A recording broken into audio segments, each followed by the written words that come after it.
ler a lição, a nossa quinta lição do trimestre. Vou ler a introdução. Quem está com a lição pode acompanhar comigo. Diz assim: nesta lição vamos estudar a missão da Igreja de Cristo. Veremos que a Igreja é chamada para proclamar a poderosa mensagem da cruz. Assim ela cumpre a sua vocação de eleita quando participa da grande comissão deixada pelo seu fundador, Jesus Cristo. Como consequência dessa realidade, veremos que a igreja é uma comunidade adoradora, de comunhão, e finalmente é uma comunidade que exerce um grande papel no presente século. Portanto, a Igreja de Cristo exerce uma grande missão neste mundo. A Igreja de Cristo como sociedade, a Igreja de Cristo como corpo, ainda, e assim, eu vou falar como o pastor, eu vou usar a frase do pastor José Luiz, sai um pouco do além do que a lição traz, tá bom? A lição ela vai trazer essa visão da igreja e vamos falar sobre isso, mas se nós olharmos inclusive acerca de sociedade, a igreja ela tem um poder que vai bem além daquilo que parece ser, além inclusive da parte espiritual. É interessante que se nós olharmos direitinho, e embora ainda no nosso país, principalmente de maneira muito velada, mas para aqueles que estão um pouco mais aprofundados, sabem que a igreja passa por um processo de limitações em alguns processos. Em alguns desses processos das doutrinas que não são negociáveis para a igreja. Mas, diante principalmente de força de governo, nós começamos a ter indícios, em alguns casos, de fato, limitações de alguma coisa. Pastor, eu só queria dizer que, de fato, passaremos por um processo, um tempo de perseguição e, como era antigamente, cabe a Deus decidir, cabe a Deus permitir ou não. Deus pode permitir que isso venha acontecer. Mas eu digo que hoje, no presente século, hoje na nossa atualidade, a igreja já passa por alguns processos de limitação. A Bíblia, a palavra de Deus, já passa por processos de ensaios de limitação. Não assustem, dentro das próprias igrejas, diante de alguns púlpitos, líderes que entendem que a Bíblia tem textos racistas, homofóbicos e tantos outros termos, hoje tão mais atuais. Me lembro que alguns, 2 anos atrás, eu estava reunido com os jovens, eu também dou aula aos jovens aqui da igreja, na escola bíblica, e nós falávamos justamente sobre essa questão. E eu consegui pegar em todos os textos e trazer para a turma, e verifiquei e mostrei, principalmente em relação à impressão, visão de que a Bíblia, inclusive, diminui as mulheres, por exemplo. E eu trouxe e mostrei texto a texto, quando a gente vai olhar os textos considerados machistas, por exemplo, e ficou muito bem claro para nós, enquanto reunidos ali estudando a respeito, que não havia uma limitação. Deus nunca limitou a mulher, pelo contrário. Ele sempre quis colocar ela à frente, sempre quis colocar ela numa posição diferente. Mas a visão humana, a visão do homem, assim, visão machista, conseguia colocar ela numa limitação. Isso, gente, tudo por obra de Satanás, tá bom? Se nós olharmos direitinho, lá no Éden, a promessa que Deus faz não é a Adão, é a Eva. Seria a sua descendência que esmagaria a cabeça da serpente. A partir daquele momento, Satanás gera uma briga, um embate com o ser feminino, um embate com as mulheres, levando aos homens o entendimento que as mulheres eram menores ou tiradas delas de alguns direitos. Tudo aquilo por obra de Satanás, para que o homem de fato desse esse lugar. É a Bíblia que quer essa limitação? Não é. Sempre que a Bíblia coloca a mulher, inclusive quando se fala sobre estar abaixo do homem, ela coloca isso como uma proteção. O homem cobre ela, não é para ter mais direito do que ela. O homem cobre ela para protegê-la. É diferente. Mas a visão do homem limitada sempre pensava num ser de superioridade. Quando a Bíblia nunca foi machista. Estou trazendo para vocês um exemplo de algo que é muito comum hoje, muito discutido hoje em dia. E nós, como igreja, algumas vezes não conseguimos responder para aqueles que nos indagam a respeito disso. Então, assim, saindo um pouco da visão e da função do que a igreja tem a propor para a sociedade, nós podemos ir muito além da visão espiritual, mas ter de fato um poder, uma voz ativa enquanto sociedade, enquanto entendimento daquilo que Deus nos propõe a falar e sobre aquilo que Deus nos dá autoridade a falar. Aquilo que é de autoridade espiritual, a igreja é conhecida e reconhecida por isso. E não pode se limitar à ideia de algumas limitações que vêm da própria sociedade de querer tirar isso. É tão engraçado, eu acho isso, de fato, a palavra para mim é essa, é engraçado, que a mesma sociedade que aponta contra a igreja é aquela que cobra da igreja aquilo que ela precisa. Me explica, pastor. A mesma sociedade que cobra da igreja que ela é muito retrógrada, que ela é muito incisiva e inflexível, é a sociedade que cobra da igreja quando há alguém na igreja que não é tão retrógrado ou tão inflexível. É quando um pastor cai, é a própria sociedade que aponta e diz, não é vocês que dizem que são santos. Por quê? Porque a sociedade entende que a igreja é o sinônimo de santidade na terra. Ela cobra daquilo que ela sabe que ela pode dar. Porém, quando a igreja faz o papel que a sociedade tanto cobra, aí ela diz que agora está limitada. Você não tem o poder de falar a respeito, porque você não tem autoridade por suas atitudes. A sociedade espera da igreja que seja de fato um povo santo. A sociedade espera da igreja que seja aqueles que oram por sua cidade, por sua nação. A sociedade aguarda que seja através da igreja que a moral, a ética e os bons costumes seja reconhecido. Ainda que a sociedade não queira viver essa moral e essa ética. Eu estou falando de algo que vai além do espiritual, algo que é esperado da igreja. E existem, aí nós vamos entrar agora na lição, eu já vou entrar no primeiro tópico que vai falar sobre a pregação e a instrução. Pregação e instrução. Aquilo que se entende que a igreja está disposta e precisa ter uma voz mais ativa em relação a isso. A pregação em si é a parte mais conhecida. A pregação em si, inclusive, falando agora não da visão cristã, dos cristãos, daqueles que estão dentro da igreja, mas aqueles que estão fora, a visão da pregação, inclusive, que é a mais analisada, mais avaliada. Precisamos saber como é que eles pregam. Precisamos saber acerca daquilo que eles pregam. A confrontação hoje não é tão confrontação assim mais. Até pouco tempo atrás, os púlpitos eram lugares de pregar sobre o inferno. Hoje não se fala mais isso em púlpitos.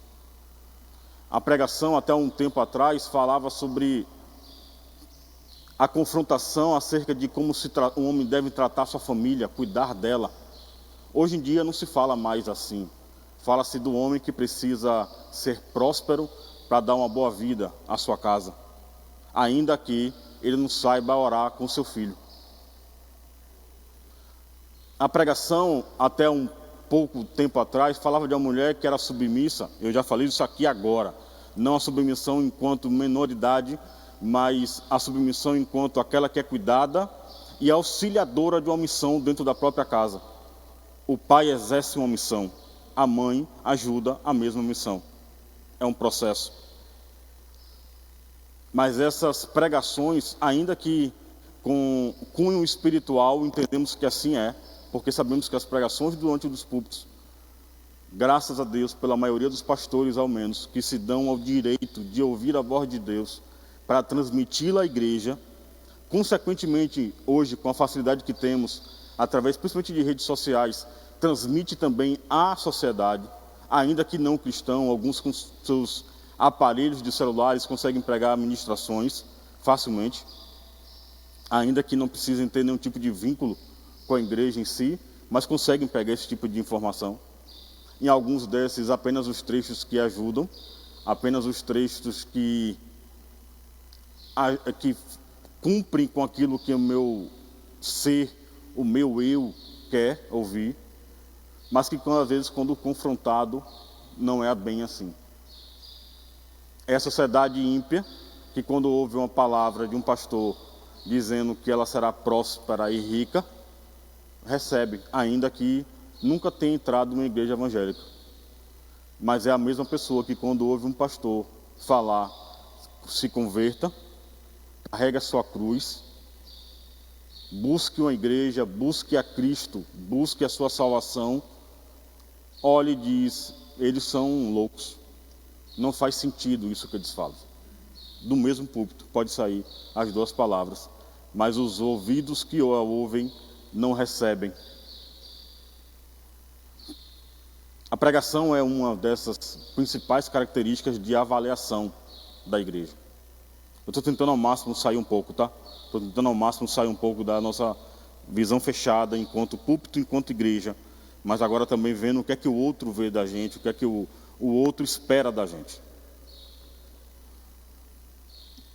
Proclamando as boas novas. Esse é o sentido da pregação. A igreja foi fundada por Cristo como uma instituição para abençoar o mundo. Essa missão é exercida por meio da pregação do Evangelho. Quem está com a lição na mão, antes de ler esse versículo, deixa eu ler novamente, Mateus 16, 18, está aí na lição, e que diz assim, pegarão nas serpentes e se beberem alguma coisa mortífera, não lhe fará dano algum, e imporão as mãos sobre os enfermos e os curarão. Aqui o texto da lição está querendo dizer que a igreja foi fundada, não é em Mateus 16, 18, nós já estudamos sobre isso, estamos falando todo domingo sobre isso. A igreja tem seu nascimento em Pentecostes, Atos 2, quando Cristo sobe aos céus, é recebido ao Pai, e como resposta disso, o Espírito Santo desce em Atos 2:42, no dia de Pentecostes. Ali a igreja tem o seu início de caminhada. A preparação dela vem pelo ministério de Cristo. Mas esse texto de Mateus 16, 18 vai falar sobre essa autoridade que Cristo estabelece sobre a igreja. É o próprio Cristo que fala isso. Que a igreja está fundada, estabelecida, e sobre eles tem autoridade espiritual para curar, para não sofrer mal algum espiritual. Cobertura daquele que promete.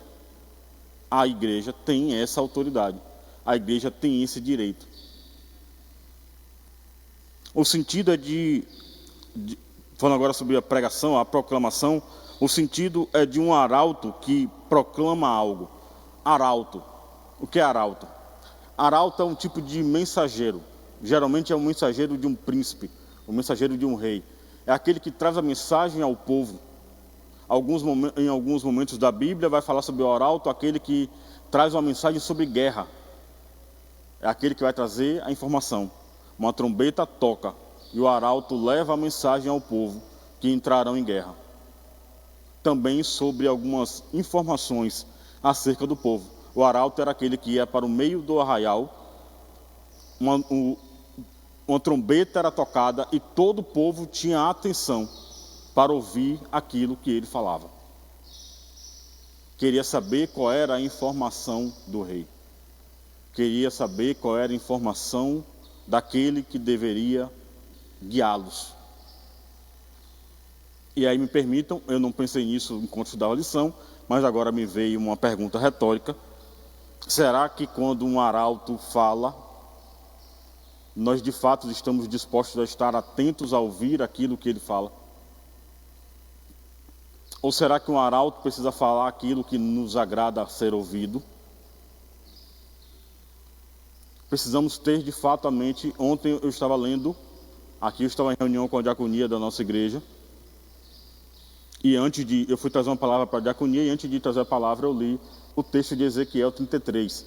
Eu não vou ler esse texto aqui agora por conta do tempo, eu não quero já começar a usar muito tempo agora, mas depois anotem e leiam esse texto, principalmente os primeiros 10 versículos de Ezequiel, se eu não estiver enganado, os primeiros 10, vai falar sobre Deus falando com Ezequiel acerca de como é que ele deveria falar com o povo, acerca daquilo que Deus fala. O texto diz mais ou menos assim, que quando Deus fala para ele, eu estabeleci uma atalaia, ele está responsável para falar acerca de mim, daquilo que eu tenho a falar com o povo, ele falará. E se um dia eu falar que haverá guerra sobre o povo, e ele não falar, e o povo em sua iniquidade, a guerra aqui é contra o próprio Deus, tá? E o povo em sua iniquidade morrer, o sangue será cobrado desse povo, mas também será cobrado do atalaia, que não falou. Porém, se ele falar, e o povo morrer em sua iniquidade, aí o povo pagará pelo sangue derramado. Porém, o atalaia terá a sua alma livre. porque ele falou. Um texto riquíssimo. Então, quando nós estamos... E assim, agora vocês entendem um pouco do peso quando estamos aqui à frente de vocês falando acerca de Deus. Quando estamos diante de um púlpito falando acerca de Deus. E quando não estamos aqui, mas estamos, às vezes, com uma pessoa apenas, em um aconselhamento, em um processo, que devemos ter um pouco de cuidado ao falar, é sobre essas coisas. Seremos cobrados por isso. E aí imagino a dificuldade que alguns têm de falar aquilo que Deus quer falar.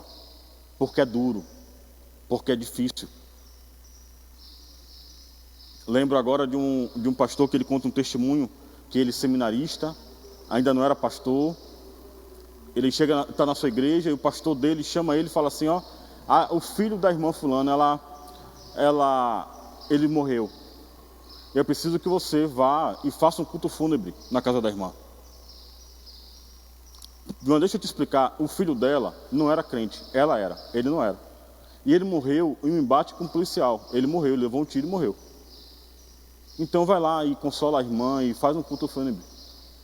E enquanto ele falava acerca da sua palavra, ele acaba de pregar, a irmã olha para ele e fala assim, para aquele jovem seminarista, pastor, o meu filho está salvo?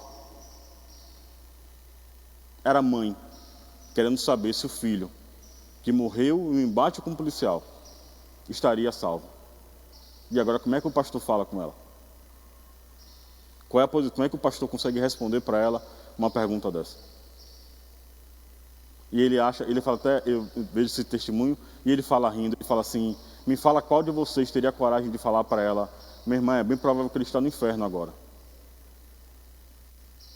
Ele olha para ela e fala assim, tá, minha irmã, Deus sabe de todas as coisas. Não tenho o que responder.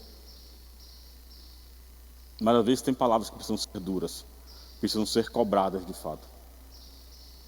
Para que, primeiro, o povo não precise morrer em sua iniquidade, mas que também do atalaia não seja cobrada a vida daqueles que poderiam ter mudado e não mudou. Pregação é o termo usado para mostrar João o Batista pregando no deserto da Judéia. Olha como era a palavra dura de João no deserto. Se convertam. A palavra de João Batista no deserto era se convertam. Mudem seus pensamentos, mudem os seus caminhos, repensem o que vocês estão fazendo. Mas também é o de Jesus Cristo quando começou a pregar. O termo utilizado aqui é kerisso, do grego, vai falar sobre essa pregação, a pregação que Cristo tinha no início do seu ministério. É a mesma pregação que João tinha, o mesmo termo utilizado na Bíblia, em que João tinha quando ele pregava no deserto. Não eram maneiras diferentes, mas a proclamação das boas novas. As boas novas, às vezes, vai vir com dureza, vai vir com confrontação.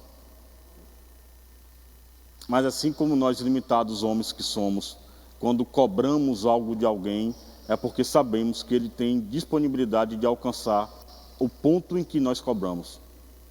Se Deus nos confronta e nos cobra algo, ele tem a convicção, porque ele não conhece mais do que a nós mesmos, que nós podemos alcançar o ponto em que ele quer que nós alcancemos. Somos a igreja, o corpo de Cristo, a noiva do Cordeiro. Precisamos ouvir a voz dele e não nos sentirmos incomodados, mas felizes porque ouvimos a voz do nosso noivo, daqueles que nos amou e se entregou por nós, daqueles que nos honra, às vezes ainda que não merecemos ser honrados. O objeto da pregação. Nesse aspecto, o objeto das boas novas não se refere a alguma coisa, mas a alguém, a uma pessoa. Nesse sentido, os cristãos primitivos não cessavam de ensinar e de anunciar a Jesus Cristo. Pregar a Jesus não é pregar uma coisa ou uma mensagem subjetiva, mas proclamar ao mundo caído que ele está vivo e pronto para salvar. Pregar a mensagem da cruz é anunciar o evangelho do reino de Deus revelado em Cristo.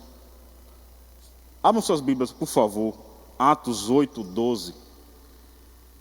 Vamos ler esse texto da nossa lição.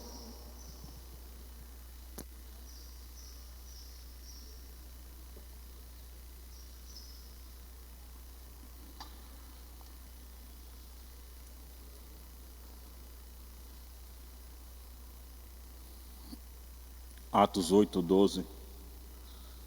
Alguém encontrou? Manda uma vez aqui esse microfone. Me ajuda aqui para... Deixa eu ouvir a voz de algum irmão.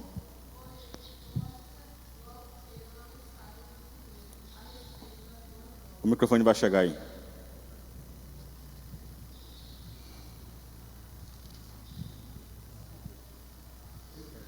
Ouvir a voz de uma mulher, coisa boa. Pode falar. Porém, logo creram na mensagem de Filipe a respeito da boa nova do reino de Deus e a respeito de Jesus Cristo. E muitos homens e mulheres foram batizados. Amém. Ao 15? Pode ser até o 12, tá bom. Só esse, tá bom. Tá bom. Deus abençoe. Então, o texto de Atos 12 vai falar justamente sobre a pregação acerca de Cristo e a pregação acerca do reino. No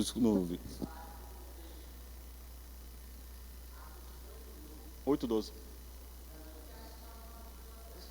É por causa da tradução. É por causa da tradução. Alguns estão diferentes por conta da tradução. Mas o texto é esse mesmo. Tá? Aqui o ponto principal do versículo que nós trazemos para a lição é que aquilo que Filipe pregava era acerca de Cristo e acerca do reino. Não era acerca de qualquer outra coisa, de alguma outra coisa. Era acerca de Cristo. Era pregar que Ele nasceu. É pregar que Ele viveu. Pregou. Morreu. Ressuscitou. E voltará. Essa é a pregação das boas novas. Essa é a pregação. Não é acerca de um sexto sentido. Não é acerca de um sentimento diferente. Não é emoção. Não é. É acerca de algo real. É crer de fato. É por isso que eu volto a falar, aqueles que nos cobram um entendimento diferente, muitas das vezes não concordam com aquilo que nós pensamos. Uma vez eu estava evangelizando uma senhora e falando com ela sobre Cristo. E quando eu falei sobre a morte de Cristo e como ele ter sido entregue por Deus para cobrir os nossos pecados, para pagar os nossos pecados, ela ainda não conseguia entender isso. E dizia assim: eu não consigo entender como é que você está me dizendo que Deus é o Pai e Ele é o Filho, e um pai entregou o filho à morte. Eu não consigo entender. Ela não falava isso no sentido de não é a falta de entendimento. O pensamento dela foi errado. Ele como pai não deveria ter feito isso. Era uma cobrança.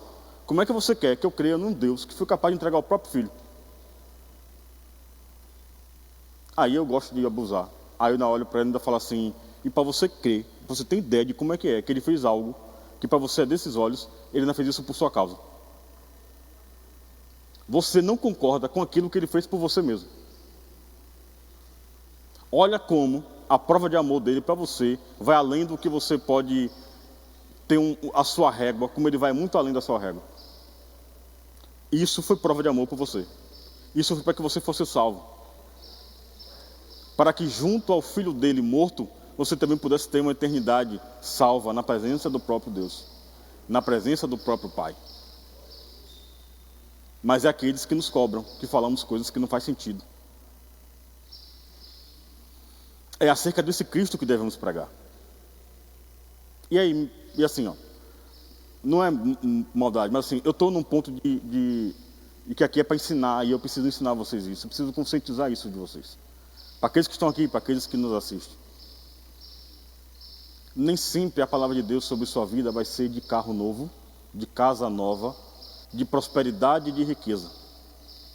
Para alguns de nós, a palavra de Deus será apenas a da salvação. Para alguns, a palavra de salvação, e nós temos relatos e relatos, eu consigo dizer para vocês, eu já tive muito testemunho de pessoas, jovens, e eu presenciei, jovens que aceitaram a Cristo em um domingo e morreram durante a semana, na terça ou na quarta-feira, após aceitar a Cristo. Ele aceitou a Cristo sem precisar ganhar carro, sem precisar ganhar casa, mas o principal, ele alcançou a sua salvação. Deus tem cuidado com sua casa? Tem. Deus não vai deixar que você sinta falta de nada? Não vai sentir, não vai deixar. Mas para alguns, a palavra dele será da salvação, e essa será a maior riqueza. Mas a salvação vem do Cristo pregado, e não da casa pregada. Não do bom emprego pregado. Isso pode ser uma consequência, inclusive, da sua fidelidade. Isso também tem a ver com a própria fé. Ter fé que, de fato, aquilo que Deus fala a meu respeito nas pregações vai se cumprir. É crer nele. Se nós perguntássemos à nossa igreja hoje, imagino que ela estivesse lotada, e nós perguntássemos uns aos outros e dissessem assim: você tem a convicção que você é salvo? Que você será salvo? Você tem a convicção que o sacrifício de Cristo foi suficiente para isso? A fé vem como? E aí nós vimos algumas pessoas falando algumas... Aí tem sempre algum texto fácil, né? Deixa eu pensar num texto fácil aqui. A fé como um grão de mostarda. Do tamanho de um grão de mostarda. Aí o pastor hoje, o professor, vai desmistificar algo para vocês. Me perdoe. Vou dar um exemplo desse próprio texto. Quem está com a Bíblia na mão pode buscar aí Mateus 17, 20. Mateus 17, 20. E esse aqui eu faço questão de eu mesmo ler. E aí quando vocês ouvirem alguém falar a respeito disso, lembrem do que aprendeu hoje.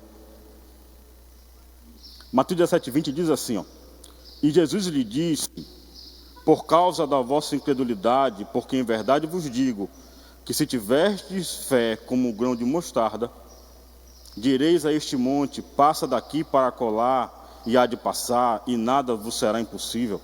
E aí eu pergunto para a igreja que está aqui e aquela que me acompanha: onde está o tamanho do grão de mostarda? Onde está a fé? Tem que ser do tamanho de um grão de mostarda. Me mostra o texto que fala do tamanho. Sabe por quê? Porque a fé não precisa ter tamanho. A fé precisa ser semente. O grão de mostarda é algo que você tem como semente. Não é por causa do tamanho dela.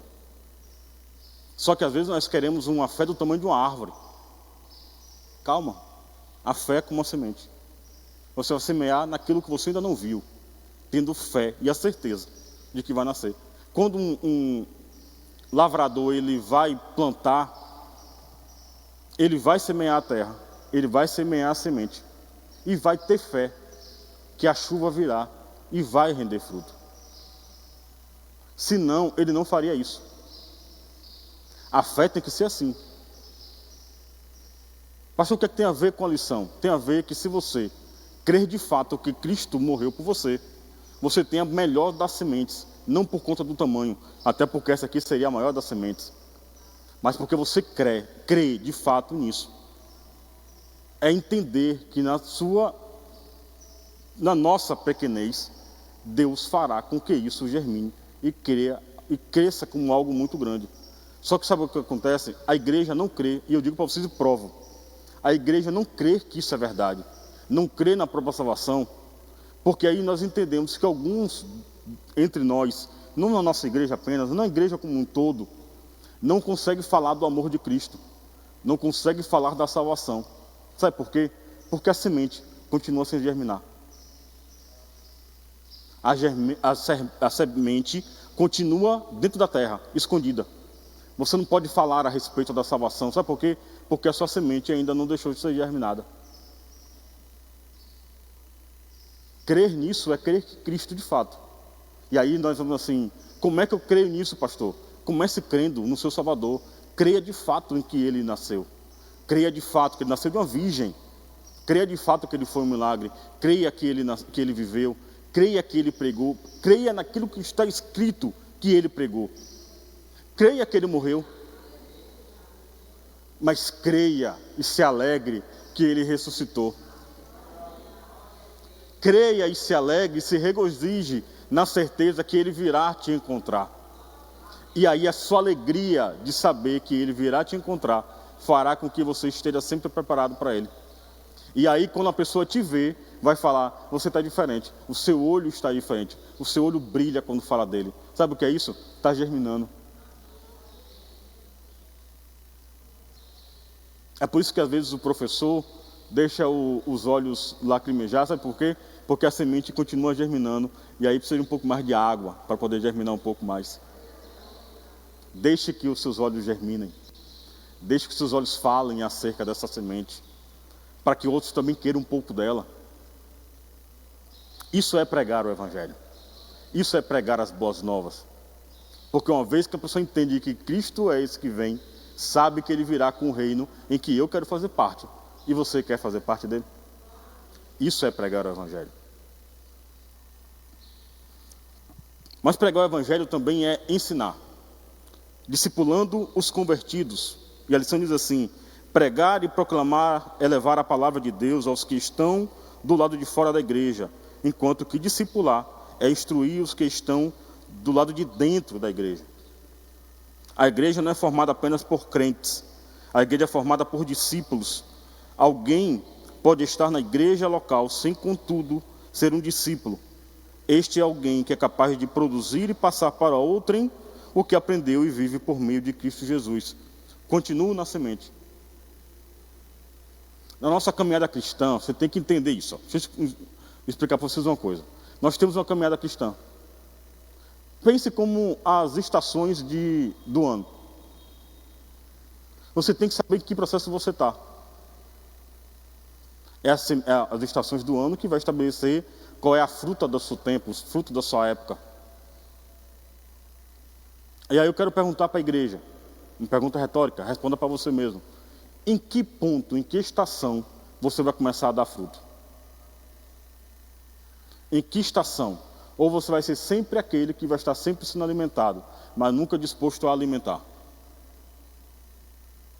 Vai ser sempre o mesmo que está disposto a receber. Mas quando estará disposto a oferecer daquilo que já recebeu? Daquilo que recebeu e multiplicou. Eu ouço a pregação do pastor. Eu chego no meu trabalho e retransmito aquilo que eu aprendi na noite anterior, ou eu guardo para mim? Há um tempo atrás, minha esposa falou comigo assim, aí eu consegui mudar um pouco, tá, gente? Mas ela falou comigo assim, às vezes falar contigo é difícil, porque às vezes alguém quer conversar contigo e quer conversar sobre assuntos aleatórios. Mas tu tem um jeito de qualquer coisa que tem, tu trazer a Bíblia. E tu começa a falar, e pode falar de política. Uma hora tu vai estar falando de Bíblia. Eu digo, mas eu não gosto de falar de política, eu gosto de falar de Bíblia. Se trazer para mim um assunto, eu vou trazer para o assunto que eu quero. Sabe por quê? Porque antigamente, qualquer assunto que poderia ser dito, eu levava para um futebol. Eu levava para uma brincadeirinha, uma piadinha. Hoje em dia eu não consigo mais. Vai ser o assunto que eu costumo falar. Quantas vezes o pastor pregou na terça-feira, confrontou a igreja com força. Eu lembro de uma noite, inclusive, que foi muito forte para mim, que eu fui para madrugada fazendo isso. O nosso pastor pregou sobre gratidão. Eu fui à madrugada, varei a madrugada, pedindo perdão e mandando mensagem: perdoe o horário, mas eu preciso te agradecer por algo que você fez comigo há 3 anos atrás, 5 anos atrás, há 10 anos atrás. Às vezes não porque fez, mas porque confiou a mim algo. E quando as pregações acabam, o que é que a gente faz com aquilo que foi entregue? Como é que você transmite aquilo que recebeu? Temos novos convertidos, pessoas que chegam na nossa igreja. Temos um processo de discipulado que instrui, que ensina. Mas o discipulado da nossa igreja faz com que pessoas que sejam discipuladas, quando acaba esse discipulado, façam o que além disso? Joga dentro de um balde e fecha? Enquanto nós que estamos aqui, aí às vezes dizendo assim, temos 1 ano de convertido, temos 5 anos de convertido, 10 anos, 20 anos, 30 anos de convertido, nasci no Evangelho. Mas e o fruto? Chega que dia? O fruto chega em que estação? É no verão que ele vai chegar? No dia do fervor? No dia do calor? Ou precisa de um tempo um pouco mais frio, como um outono? Ou vai ser o tempo chuvoso, vai ser o inverno que trará esse fruto? Às vezes não vai trazer um fruto, vai trazer uma flor. Mas cadê? A primavera chegou, e esse fruto chega que dia? Na primavera a flor não chegou? Ou vamos ser sempre aqueles que estarão em todas as estações, como fruta peca, que nunca serve para alimentar ninguém? Cristo nunca pegou alguém na sua caminhada para trazer para perto dele, para que essa pessoa não fosse usada para uma outra coisa, para uma outra pessoa. A Bíblia nunca relatou, com exceção de Naamã, que um leproso fosse curado. Vocês sabiam disso? No Antigo Testamento, apenas Naamã a Bíblia relata o Naamã como um curado. Mas no Novo Testamento também fala que quando um leproso fosse curado, ele deveria buscar o sacerdote, se apresentar ao sacerdote. O sacerdote avaliaria se ele de fato estava curado. E a partir daí ele poderia voltar ao arraial, poderia voltar à convivência com sua família, em convivência com sua sociedade. Mas a Bíblia não relata que ninguém passou por esse processo. Só que um dia, Cristo vai andando e encontra 10 leprosos e cura os 10. Dos 10, apenas um volta para falar com ele. E agora, apenas um foi grato por aquilo que recebeu. E aquele que foi grato, a palavra de Cristo para ela foi: vai e fala do que aconteceu. Vai lá para o sacerdote e fala o que aconteceu. É assim, ó, vai lá e fala para ele que aquilo que está escrito se cumprirá em algum momento.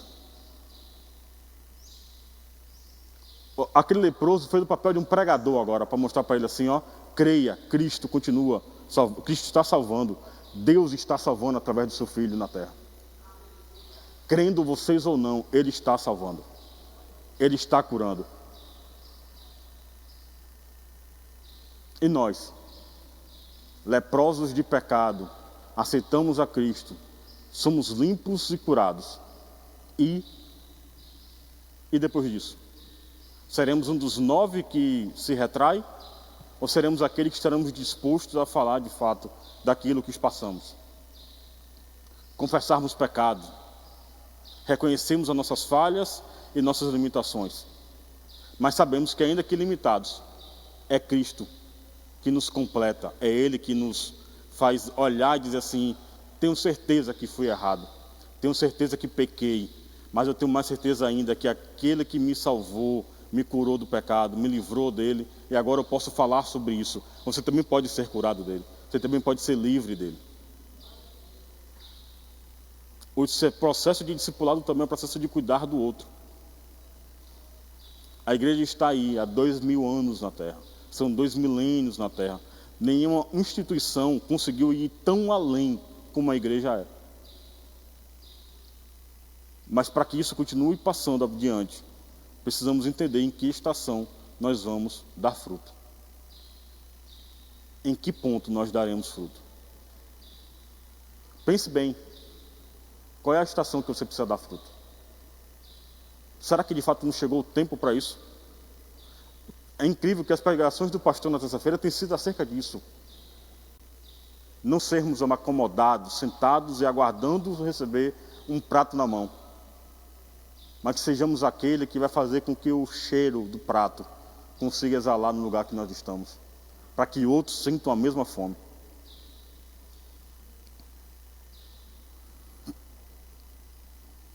Meu Deus, me ajuda com o tempo. Adoração e edificação. Uma comunidade adoradora, no contexto bíblico, e adoração significa dar glória devida, a glória que é devida somente a Deus. É tirar a atenção de nós mesmos para centrarmos unicamente no Senhor. A adoração é isso. O pastor Manassés, provavelmente, qualquer momento desse, ele vai trazer mais um pouco um aprofundamento acerca dessa palavra. Mas vamos dentro do que a lição nos ensina. Dar a glória que é devida somente a Deus. Dar a Ele a glória que é somente. E aí eu pergunto, Hoje à noite teremos o nosso culto de celebração. É um culto, tá? Culto é de adoração. Você virá adorar a Deus ou virá analisar o louvor que será cantado? Se o cantor terá uma voz boa para aquilo que canta? Ou você vai analisar o pregador? Você vai botar preço e vai valorizar. Será que foi bom? Que valor merece a pregação de hoje?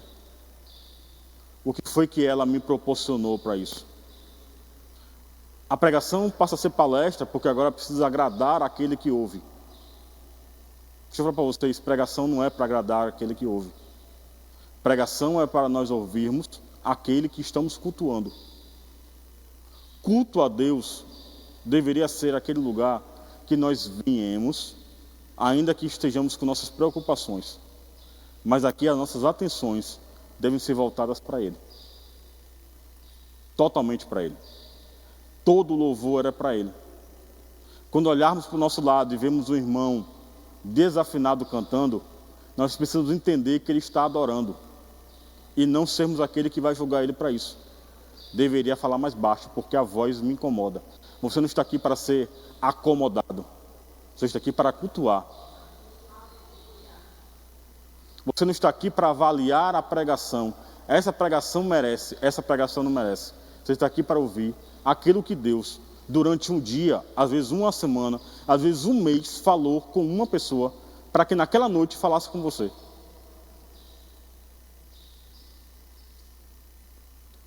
Deixa eu mexer numa coisa aqui, eu não gosto de mexer, mas deixa eu mexer numa coisa.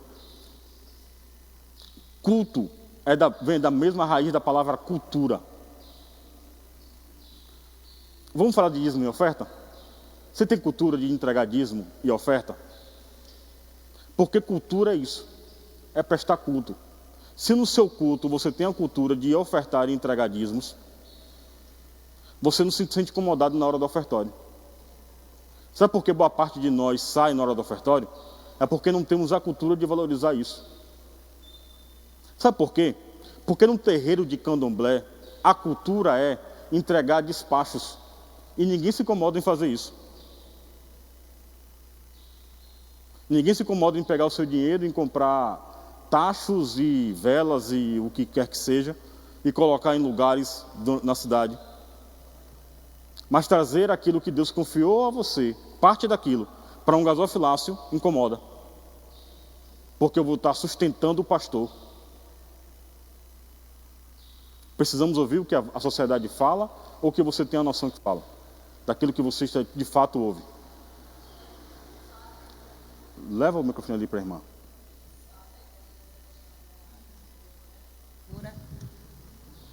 A paz, irmãos.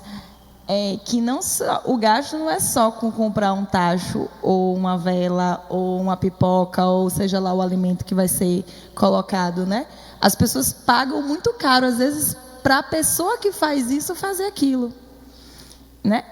Para ter um retorno totalmente diabólico, né? E isso não gera incômodo. Sabe por que não gera incômodo? Porque é cultura.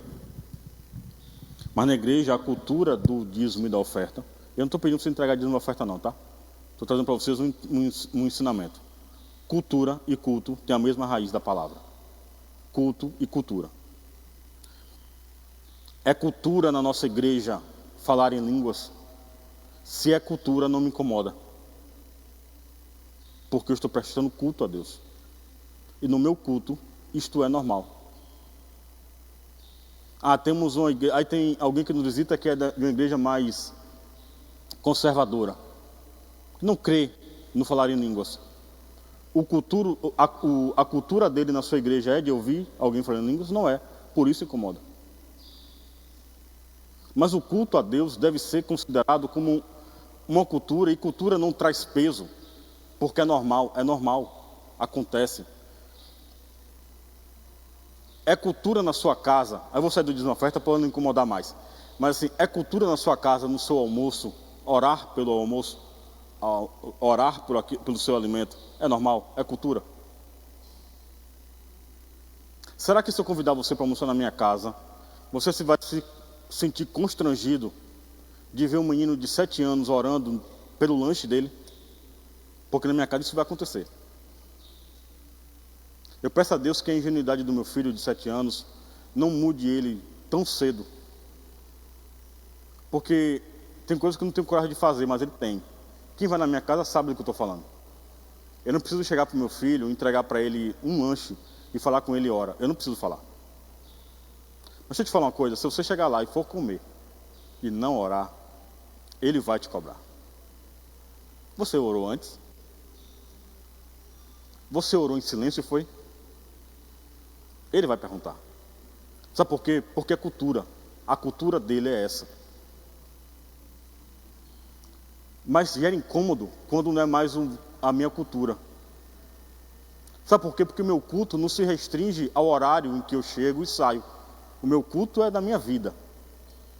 E eu estou falando de um filho, de uma criança de 7 anos, que tem por cultura prestar culto a Deus todas as vezes antes de se alimentar. Isto é cultura.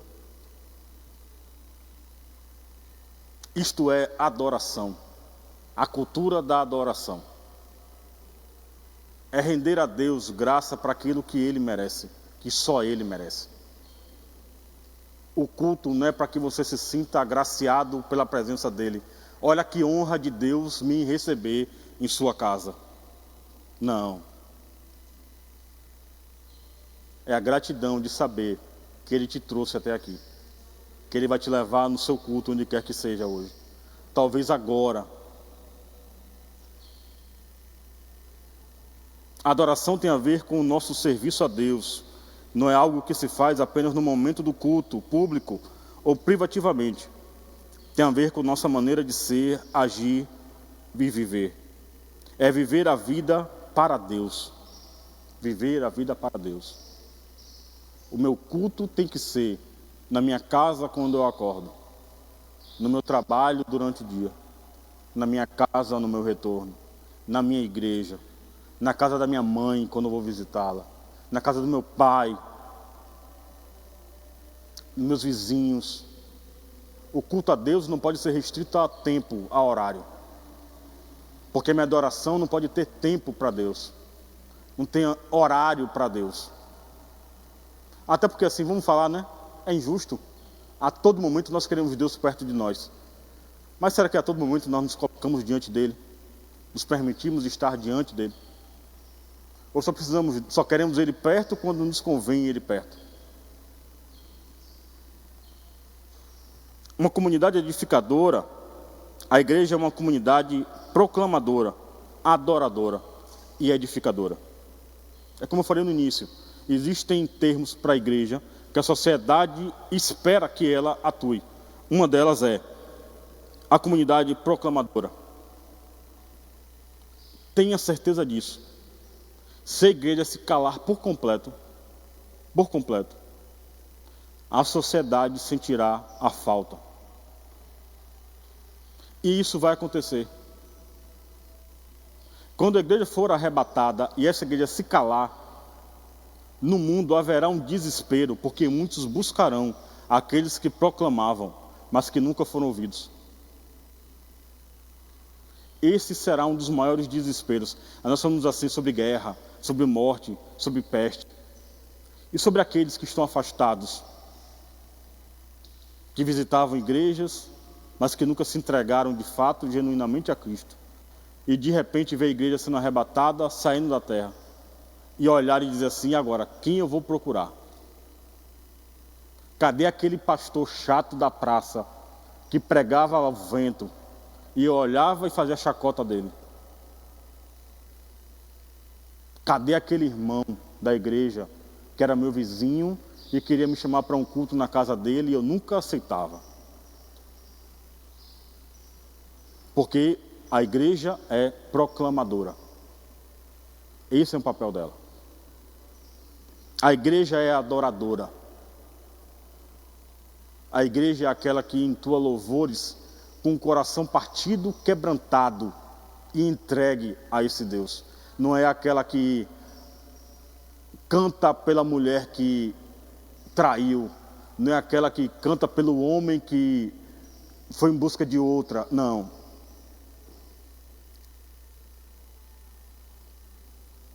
A igreja canta por aquele que amou.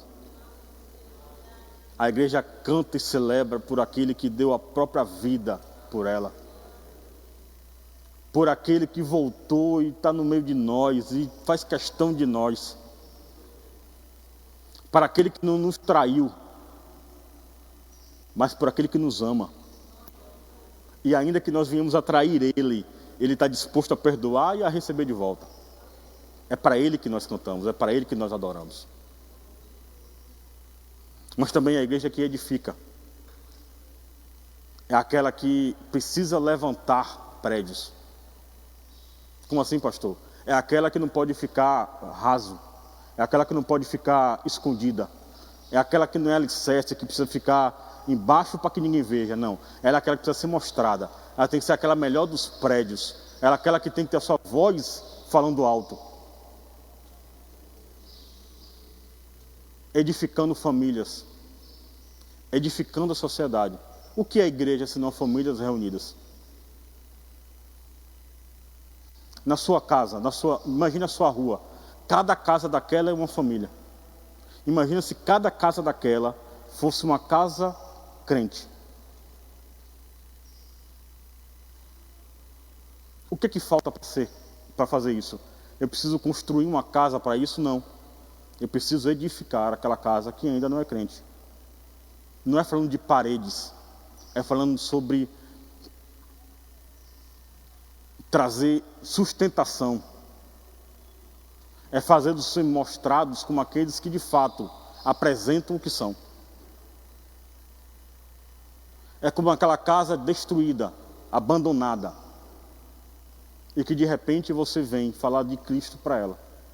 Mas agora quando você passa e olha, você diz assim, não estou falando sobre pintura, estou falando sobre aquela casa que você olha.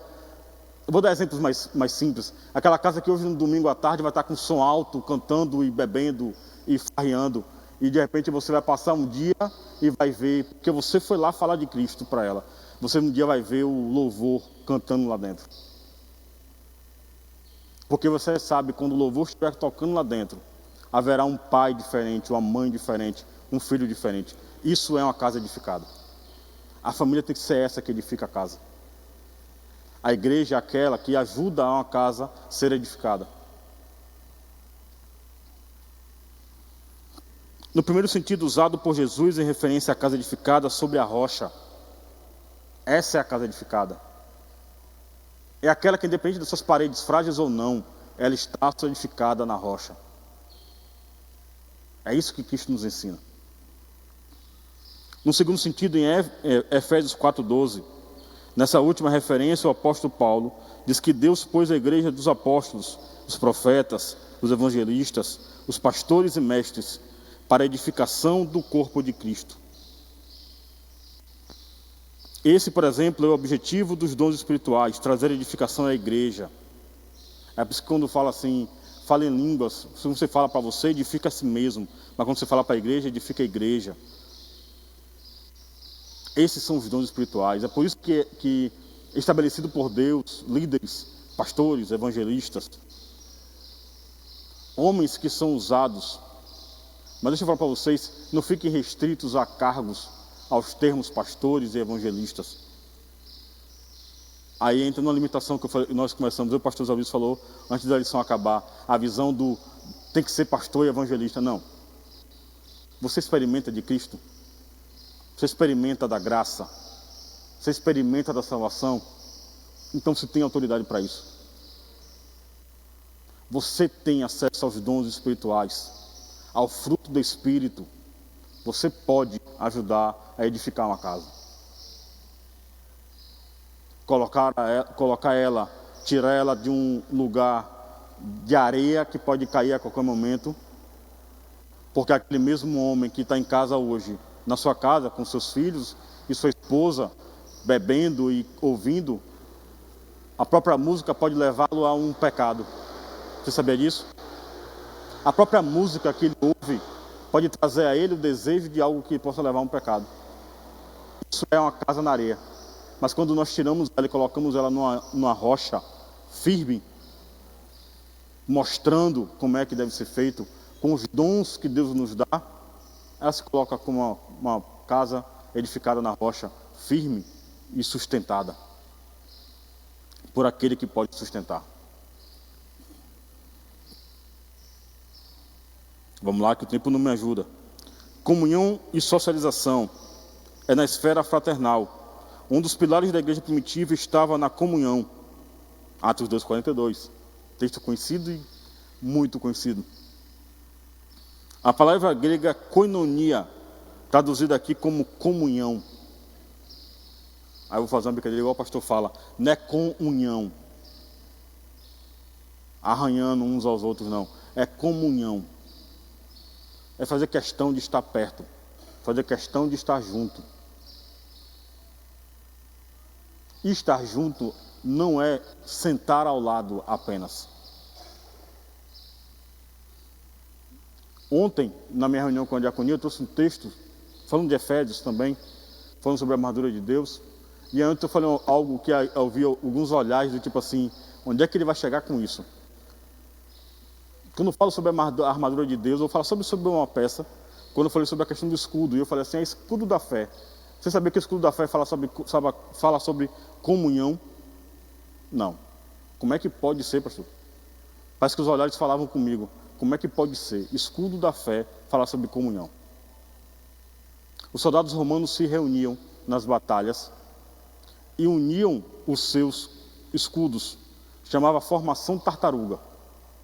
Eles precisavam avançar e as flechas vinham contra eles.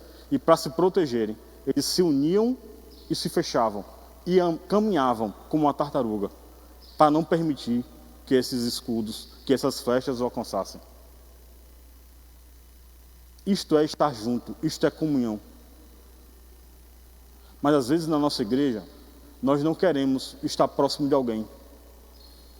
E aí, na nossa formação tartaruga, nós abrimos brechas e deixamos que algumas flechas nos alcancem. Por quê? Porque eu não gosto desse irmão do meu lado. Eu não gosto dessa irmã do meu lado. Eu não quero estar perto dele. Eu quero sentar distante. Não estou falando de quem está distante, tá? Estou dando só um exemplo daqueles que fazem questão sempre estar longe. A igreja se reuniu para uma batalha. Não, eu quero ficar sozinho. O meu escudo é suficiente. Eu não quero juntar com ninguém. A comunhão da igreja tem que ser aqueles que precisam entender que precisam estar juntos. Só vão vencer juntos. Se Cristo entendesse que nós não precisávamos estar juntos, Ele falava com cada um. Você entende que Deus pode falar com cada um e fala com cada um de maneira individual? Mas quando fala sobre igreja, Ele não deixa ficar cada um de forma individual, tem que ser junto. Deus poderia tratar a igreja de maneira individual e deixar cada um no seu canto. Mas Ele diz, não, eu vou tratar com cada um de maneira individual, mas eu preciso que vocês estejam juntos, formados juntos, unidos, como um exército fechado, um protegendo o outro. Porque nessa formação, quando um queria sair e tirava o seu escudo, a flecha entrava, feria do lado e feria o outro, porque iam caindo um após o outro, até que nenhum sobrevivesse. Mas enquanto fechados, se bloqueavam e se guardavam. O escudo da fé fala sobre comunhão também. O seu sentido é literalmente parceria, participação, é comunhão espiritual. Se somos cristãos e andamos à luz do Evangelho, devemos viver em comunhão. Onde não há comunhão entre os crentes, também não há igreja solidariamente edificada. Não há, portanto, igreja onde seus membros vivem isolados e não mantêm comunhão uns com os outros. É um corpo. Um corpo que você pode pegar cada membro e colocar cada um em um lugar, vai apodrecer. A palavra é essa. Morrer, ele morre a partir do momento que ele parte. A tendência é só apodrecer a partir dali. Comunhão é fazer parte, é estar junto. Unidade e fraternidade. A igreja do Novo Testamento se expressa por meio da unidade e fraternidade entre seus membros. Jesus orou por união fraterna de seus discípulos. Um dos grandes males da igreja odierna, aqui é igreja atual, tá? Deixa eu trazer para vocês essa parte do dicionário aqui. Um dos grandes males da igreja moderna, atual, está justamente na quebra da comunhão cristã e que tem provocado grande fragmentação no corpo de Cristo. Devemos, portanto, nos esforçar por manter a comunhão cristã em nossas igrejas locais. Se esforçar para isso. Quando temos cultos fora do... Vamos falar da gente? Vamos? Quando temos cultos fora do nosso dia comum, a gente vem para a igreja? Não, culto é domingo, é terça e quinta. Mas vamos ter um culto diferente essa semana. Vai ter uma semana de culto. Vai ter um culto na quarta. Aí tem alguns irmãos nossos que dizem assim: eu não me sinto junto, pastor. Eu não consigo me sentir acolhido. Eu não me sinto próximo. A igreja não me acolhe. Aí chega o dia que diz assim, ó, quarta-feira vamos ter uma reunião de homens. Não, eu não vou, não me sinto bem. Não me sinto acolhido. Você veio? Você sentou próximo? Você chegou? Você se aproximou de alguém? Sou tímido. Você veio ao menos, você veio. Não vem. As irmãs, eu me sinto distante, eu me sinto deslocada. Vai ter uma reunião de mulheres. Você vai vir? Não, não vou. Vai ter um chá depois. Vocês vão sentar e vão conversar. Você vai vir? Não, não vou vir. A igreja precisa entender. Os membros dessa igreja precisam entender que quando há um momento como esse, é um momento para que estejamos juntos. Para aqueles que se sentem deslocados, se sentem relocados, juntos de nós. Para ser vistos, ser acompanhados. Já temos relatos aqui, às vezes isso acontece. De pessoas que estão na nossa igreja, que adoecem, e depois de um tempo cheio, mas ninguém me procurou, a gente não sabe nem que você adoeceu. Às vezes tem uma cirurgia marcada, fez a cirurgia, voltou, ficou um mês fora, e simplesmente diz, não tive um pastor que me visitasse. Você avisou a igreja pelo menos da sua cirurgia? Porque eu entendo que Deus usa de revelação, mas a adivinhação não é lugar de igreja. Não é. A fé na esfera social, a fé cristã também precisa ser expressa na esfera pública. O apóstolo Paulo elogiou os filipenses por serem conscientes da dimensão social do Evangelho. Não se trata apenas de matar a fome dos pobres, deixando-os vazios de Deus. É o exército da fé cristã na sua integralidade. A igreja, portanto, não pode exercer sua fé de maneira bíblica, esquecendo dos mais carentes ou mais pobres. A igreja não pode ser aquela, e eu volto a falar da semente, a igreja não pode ser aquela que se sente alimentada e está dando por satisfeitos. A igreja não pode ser aquela que faz uma ação social para pregar um evangelismo, que vai pregar num lugar em que pessoas passam fome e levam a palavra, mas não levam ao alimento. Olha o exemplo de Cristo. Todos reunidos. Chega o momento de comer. Despede o povo. Deixa o povo ir para casa comer. Procurar onde comprar o que comer. Foi o que Cristo fez? Não. Procura aí o que tem. E vamos dar de comer para eles. Só chegou 5 pães e 2 peixes. De um menino. É disso aqui que nós vamos alimentar mais de 5.000 pessoas. É dele aqui.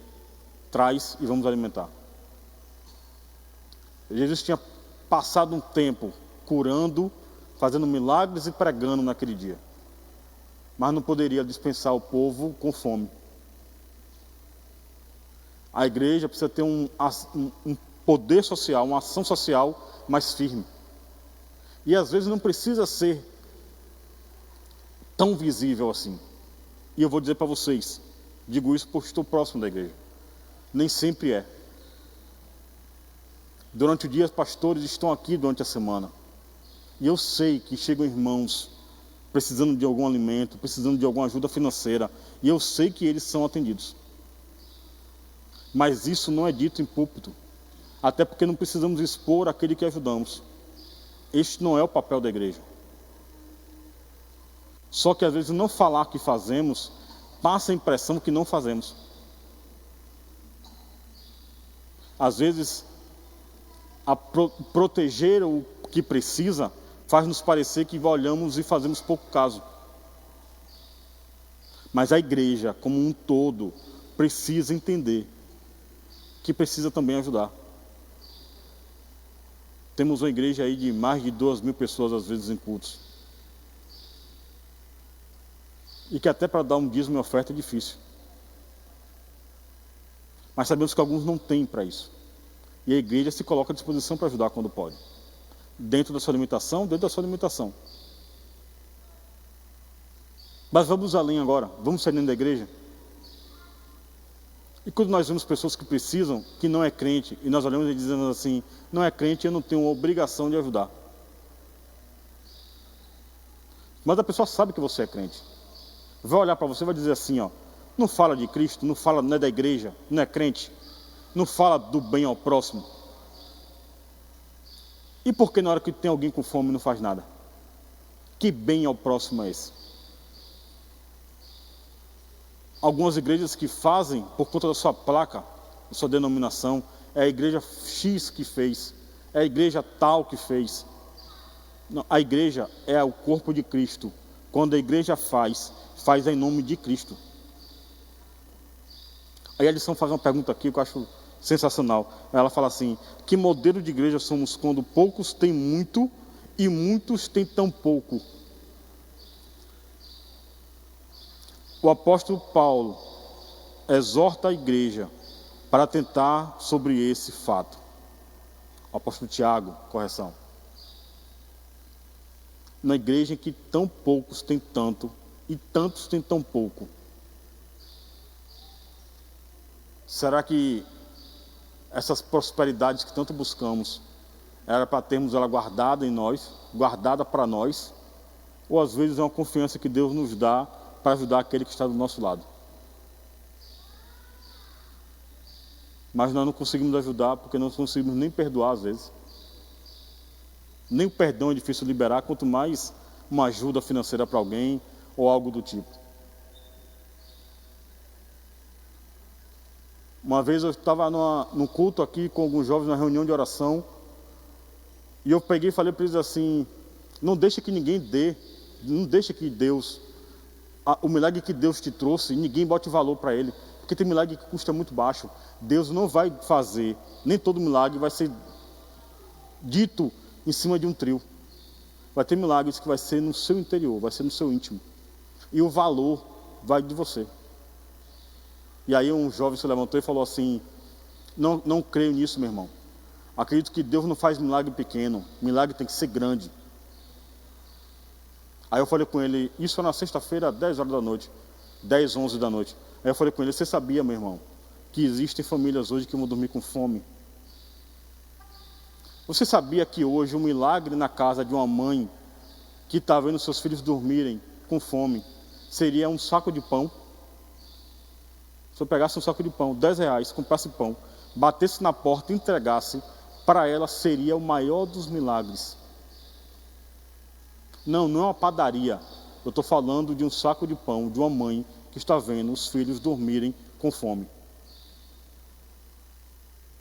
Aí o pastor José conta uma história de quando ele chega na cidade, pastor Dionis ainda é uma criança, de braço, precisando do leite, e ele vai em busca do dinheiro para poder comprar o leite. Ele ainda lembra do preço, e eu lembro do preço que ele fala, R$1,10. Ele vai pegar a moeda até entre o sofá, e consegue R$1. R$1, era R$1,10. O tio chega na porta, bate na porta, e ele chega e o pastor pede para ele, eu preciso do dinheiro do leite do menino, porque jejum eu faço. Ainda diz isso, o jejum eu posso fazer, mas a criança não. E o tio abre a carta dele e fala, meu filho, eu não tenho dinheiro do leite. A única coisa que eu tenho aqui é 10 centavos.